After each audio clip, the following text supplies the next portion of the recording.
friend. Welcome to my home, the B'nai Akiva Bayit in Glen Hazel.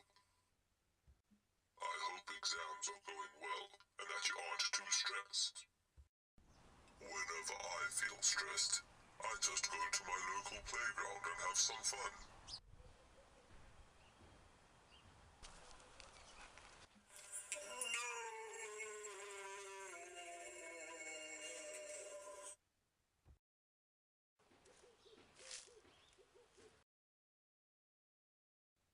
On a more serious note, before I give this week's Dvar Torah, I would like to urge you all to continue praying for the safe return of our 3 boys who were kidnapped in Israel, Eyal Yifrach, Gilad Sha'ar, and Naftali Frenkel.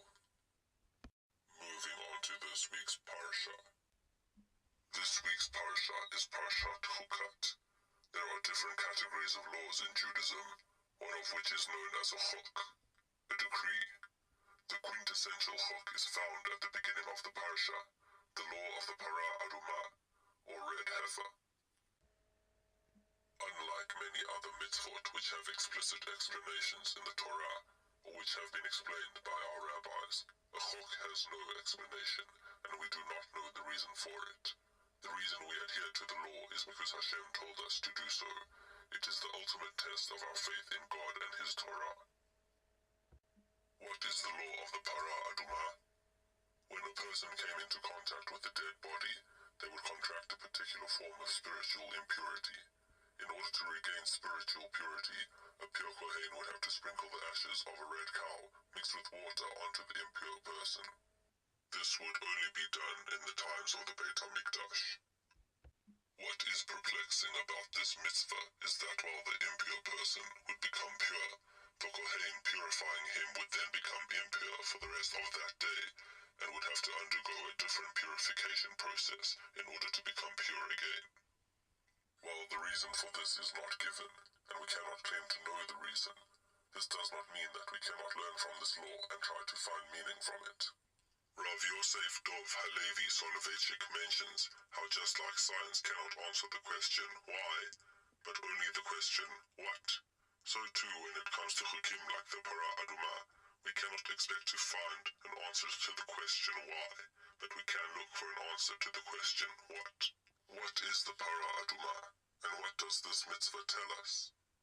One idea is that of how to relate to your fellow man. One thing that we can learn from the fact that the Kohen would become impure in the process of purifying the impure person is that the Kohen, in a sense, would have to fully invest himself into the purification process in order to carry it out. He would have to descend to the level of the impure in order to fully be able to assist the person, and would himself be able to empathize with their impurity. In addition, the great sage Hillel in chapter 2 of Pirkei Avot teaches, do not judge your fellow until you have reached his place, which urges us to put ourselves in the position of others before judging their actions. This does not answer why we have the mitzvah of the Para Adumah, but it may be one of the many answers to what we can learn from it. When relating to people, we should invest ourselves in the situation.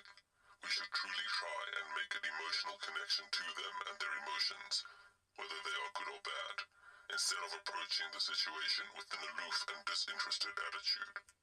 And while we should try and avoid judging people, if we find ourselves in a position where we have to, we should always put ourselves in their exact situation before doing so that we may truly understand what that person is going through.